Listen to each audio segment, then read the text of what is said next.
राधे राधे भक्तों, आज आपके लिए चतुर्मास की कहानी लेकर आए हैं, जिसके द्वारा आप पुष्कर की महिमा को जान सकोगे। पुष्कर जी एक प्रसिद्ध तीर्थ स्थल है। यहाँ पर भगवान ब्रह्मा का एकमात्र प्रसिद्ध मंदिर है और सावित्री का मंदिर भी है। यहीं पर ब्रह्मा जी ने यज्ञ किया था। यहाँ पर हिंदुओं के पवित्र सरोवरों में से एक पुष्कर सरोवर है, जिसे झील भी कहते हैं। यहाँ पर प्रतिवर्ष कार्तिक मास में मेला लगता है और कार्तिक पूर्णिमा का स्नान किया जाता है। जो भी व्यक्ति चतुर्मास का स्नान करता है उसे मोक्ष की प्राप्ति होती है। कार्तिक पूर्णिमा के दिन स्नान का विशेष महत्व है, क्योंकि इस अवधि में सभी देवी देवताओं का निवास होता है। प्रयाग जी को तीर्थराज और पुष्कर जी को तीर्थ गुरु कहा गया है। पुष्कर जी की महिमा पुराणों में मिलती है। पुष्कर को सभी तीर्थों का गुरु माना गया है।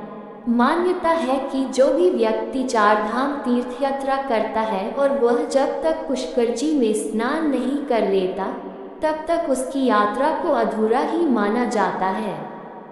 ब्रह्मा जी ने सृष्टि की रचना के लिए पुष्कर जी में यज्ञ का आयोजन किया था, इसलिए चतुर्मास में पुष्कर स्नान का बड़ा ही महत्व है। कथा को प्रारंभ करते हैं। आपसे एक अनुरोध है, कथा को पूरा श्रवण अवश्य करें। एक बुढ़िया माई थी जो चातुर्मास में व्रत करती और पुष्कर स्नान करने जाया करती थी।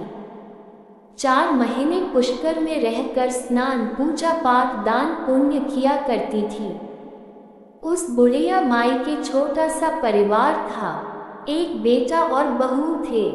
सास ने बहू को बोला, कुछ व्रत में फलाहार खाने योग्य रखने को कहा, तो बहू ने ईर्ष्या के कारण खाली टिफिन ही रख दिया। बेटा माँ को पहुँचाने के लिए पुष्कर गया, माँ की चिंता करते हुए। रास्ते में बेटा माँ से बोला, माँ फलाहार कर लो। जहाँ पानी मिला वही फलाहार करने बैठ गई। बुढ़िया माई का टिफिन भगवान की कृपा से खाली टिफिन फलों से भर गया। माँ ने फलाहार कर लिया। पुष्कर में माँ के रहने के लिए झोपड़ी बनाकर बेटा वापस घर आ गया। रात्रि में श्रावण मास आया और बोला, बुढ़िया माई दरवाजा खोल। तब बुढ़िया माई ने पूछा, आप कौन है? मैं आपको नहीं जानती, मैं तो पुष्कर चतुर्मास के स्नान के लिए आई हूँ। मैं श्रावण मास हूँ। बुढ़िया ने तुरंत दरवाजा खोल दिया। बुढ़िया माई ने बड़े ही भक्ति भाव से शिव पार्वती की पूजा अर्चना की, बेलपत्र से अभिषेक किया। जाते समय श्रावण मास ने बुढ़िया माई कुछ मांगो, मैं आपकी भक्ति से प्रसन्न हुआ। बुढ़िया माई ने कहा, प्रभु मुझे कुछ नहीं चाहिए। श्रावण मास ने प्रसन्न होकर बुढ़िया माई को आशीर्वाद दिया। बुढ़िया माई की झोपड़ी की एक दीवार सोने की हो गई। अगले महीने भाद्रपद मास आया, उसने भी दरवाजा खोलने को कहा। बुढ़िया माई ने कहा, प्रभु आप कौन हो? मैं भाद्र मास हूँ। बुढ़िया माई ने बड़े ही प्रश्नचित मन से दरवाजा खोला। सत्तू बनाकर बड़े ही प्रश्न मन से कचरी तीज मनाई। भाद्रपद मास ने बुढ़िया माई की सेवा और भक्ति से खुश होकर आशीर्वाद दिया और झोपड़ी की दूसरी दीवार भी सोने की हो गई। फिर आश्विन मास आया और उसने भी दरवाजा खोलने को कहा। बुढ़िया माई ने दरवाजा खोला, पितरों का तर्पण कर ब्राह्मण भोज कराकर श्राद्ध किया। नवरात्रि में माँ दुर्गा की पूजा अर्चना की और अखंड ज्योति जलाकर प्रसन्न किया। सत्य की विजय दिवस के रूप में बुराई का अंत की खुशी में दशहरा मनाया। आश्विन मास ने जाते समय बुढ़िया माई की भक्ति और श्रद्धा से प्रसन्न होकर तीसरी दीवार भी बहुमूल्य रत्नों से जड़ित कर दी।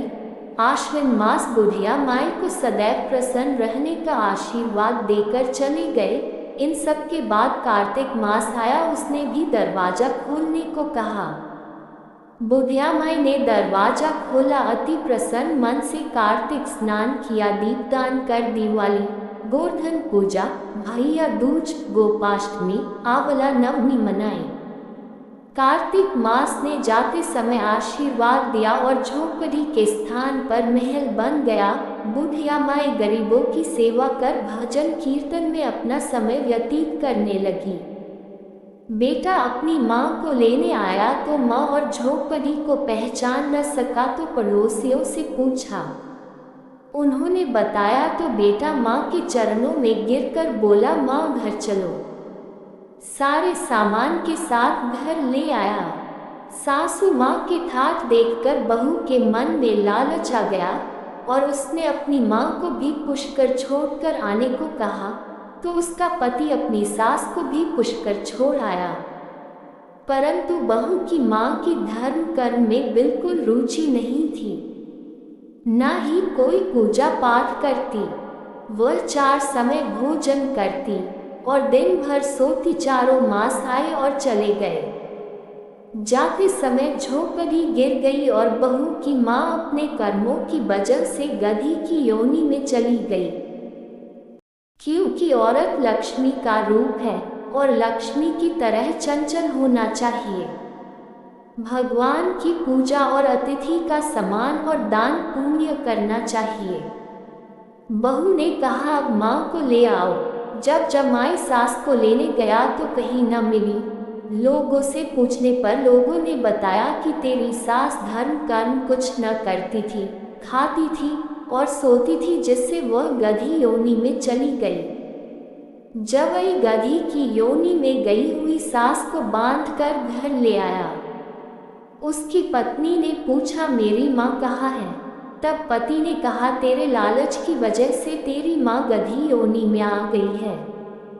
बड़े बड़े विद्वानों, ब्राह्मण, ऋषि, मुनियों से पूछने पर उन्होंने बताया कि तेरी माँ गंगा जी में स्नान नहीं किए, इसलिए उसे गंगा स्नान करने पर उसे मनुष्य योनि मिलेगी। तब बहू ने अपनी माँ को गंगा स्नान कराया। ऐसा करने पर उसकी माँ पुनः मनुष्य योनि में आ गई है।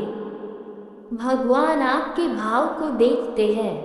राधा दामोदर भगवान जैसा बुढ़िया माई को दिया वैसा सबको देना। कमेंट में श्री हरि विष्णु लिखना ना भूलें। इस कहानी को दूसरों को भी शेयर करें जिससे सभी तक पहुंच सके। ऐसी ही अन्य नई कथाओं के लिए वीडियो को लाइक, शेयर एवं चैनल को सब्सक्राइब अवश्य करें। धन्यवाद। राधे राधे।